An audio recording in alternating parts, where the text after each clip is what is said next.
हरेक मान्छेका आफ्नै चाहना हुन्छन्। तपाईँका पनि धेरै चाहनाहरू थिए होलान्। तीमध्ये कति त पुरा भए होलान्, कति अधुरै रहे होलान्। ती तपाईँका अधुरा इच्छा र भावनाहरू नौ दुर्गा माताले पुरा गरून्, यही छ मेरो बडा दशैंको शुभकामना। स्वदेश तथा विदेशको कुना कन्दरा छरिएर रहनुभएका तपाईँ सम्पूर्णमा बिहानीको सप्तरङ्गी किरणसँगै विगतलाई बिसाउँदै रातपछि दिन पछ्याउँदै आइरहेको महान चाड विजयादशमीले तपाईँको दीर्घ शान्ति र चयन सुख शान्तिले छाओस्। परिवारमा सधैँ सधैँ सुखले छाओस्, सधैँ शान्ति रहोस्। हर पल हर क्षण परिवार एकै साथ रहोस्, नहोस् एक्लोपन। मनमा माया छ जहाँ त्यही छ जीवन। फुलोस् फलोस् तपाईँको परिवार, सुखमा दुःखले कहिले प्रवेश नगरोस्। शान्ति छाओस्, मान्यजनको आशीर्वादले पुरा होन् तपाईँका इच्छा र चाहना।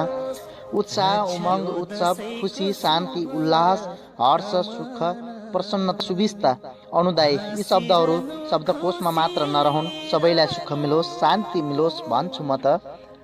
दुर्गा भवानी दाहिने रहन्, सबैको भलो होस्, सबैको मङ्गल होस्। विजयादशमी सधैँ सधैँ आऊ तिमी, उन्नति बनेर चुनौती सामना गर्ने चट्टान बनी, रातो टिका जमरा बनेर, शक्तिदायक ज्ञान बनेर। यही छ सबैलाई बडा दशैंको शुभकामना। आमा, म यसपालि पनि घर आउन पाएन। तपाईँको हातबाट टिका र जमरा लगाई आशीर्वाद लिन पनि पाएन। के गर्नु आमा, भने जस्तो नहुँदो रहेछ। तपाईँको छोरो टाढा छ भनेर कुनै दुःख पनि नमान्नुहोस् है।